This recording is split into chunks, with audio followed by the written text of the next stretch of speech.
Hi, I'm Nita Gill with VegetableFruitCarving.com, and in this short video I'm going to show you how to make a healthy and delicious green fruit smoothie with a 4-leaf clover garnish. It's perfect for celebrating St. Patrick's Day.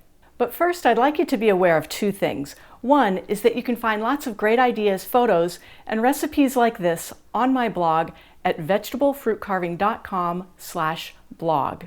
And two, if you'd like to be notified when I upload new videos to my YouTube channel, go ahead and subscribe to my YouTube channel now. All right, let's get started. To make this honeydew smoothie, you'll need a honeydew melon, some fresh mint, and some pineapple juice. We'll make the 4-leaf clover garnish first.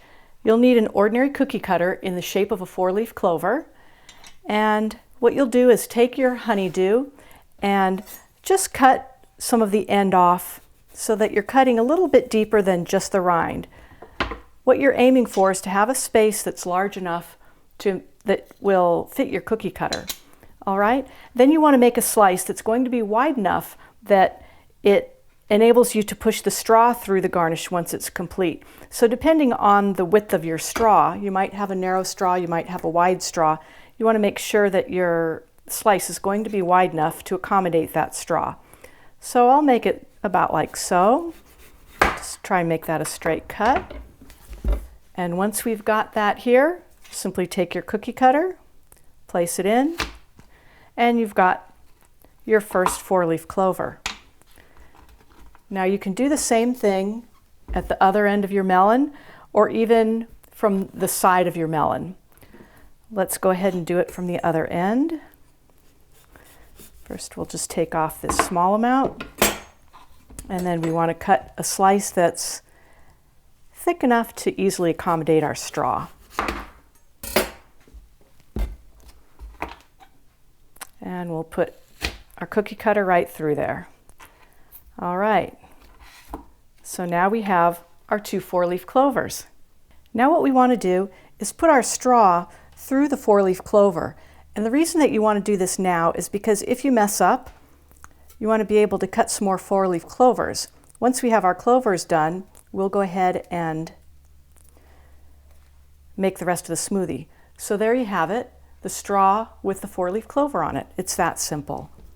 Let me go ahead and put the other one through.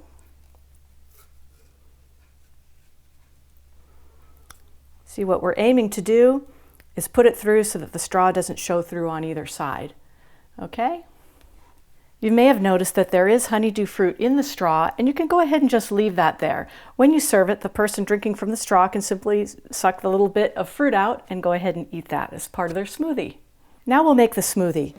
You can go ahead and cut the rind off of the pieces from which we cut the 4-leaf clovers. And then you'll want to cut the rind off the rest of your melon as well.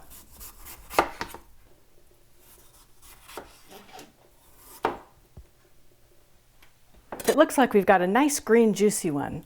Okay, let's toss aside the peelings, and then you'll want to cut all the rest of the fruit in such a way that we can easily remove the seeds. Just going to take the seeds out like this over the sink.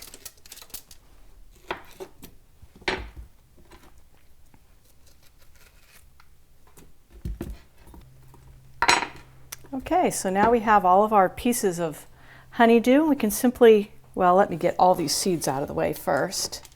We don't want the seeds to end up in the smoothie. Okay, and then we can simply cut it up into chunks. Now we'll put the honeydew into my ancient blender and blend it up.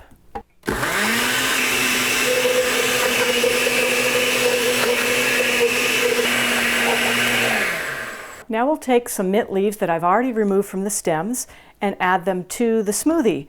Now I happen to like mint a lot, so I'm putting about 30 leaves in, but this is something that you can do to taste. Now it's time for the taste test. This is something that you'll want to adjust to your taste. So maybe you add more mint, or maybe if you get a really sweet honeydew, you may not even want to add the pineapple juice. So let's take a taste and see how this one is. Let me grab a glass.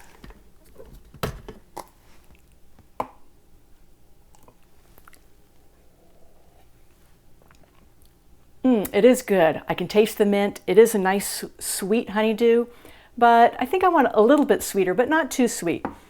So what I have here is 6 ounces of pineapple juice. I think I'll put about half of that in. I think that'll make it just about as sweet as I would like it.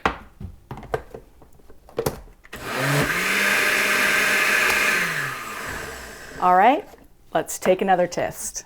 Taste, test, whatever.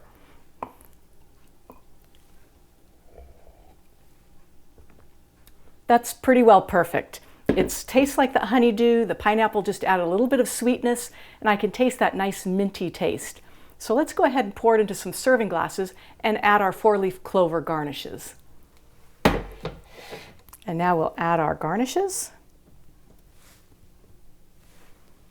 Isn't that pretty? Now 2 more ideas I want to tell you about. One is you might want to add a little sprig of mint to the top of your 4-leaf clover. To do that, you can take a toothpick and just insert it in there and wiggle it around just to make a little bit of a hole. Then you can take your sprig of mint and just tuck it right into that hole that you made. And you've got a little additional pizzazz on your 4-leaf clover. Another thing that you can do with this recipe is to start with fresh frozen honeydew. Chop up some of your fresh honeydew, put it in the freezer, then when you add it to your drink as you're making it, you'll end up with a nice icy slushy kind of a smoothie. And if you like, you can always add a little alcohol to celebrate St. Patrick's Day. Vodka works well with this drink. Whichever way you do it, I hope you enjoy this recipe. Now don't forget to get your free lesson showing you exactly how to make this beautiful flower centerpiece from ordinary radishes. You can get it at my website at www.vegetablefruitcarving.com. To get there easily, just click on the link in the description below. Here we have our finished green fruit smoothie drinks with our 4-leaf clover garnish, perfect for celebrating St. Patrick's Day. All right, thanks for watching. I'm Nita Gill. Happy St. Patrick's Day.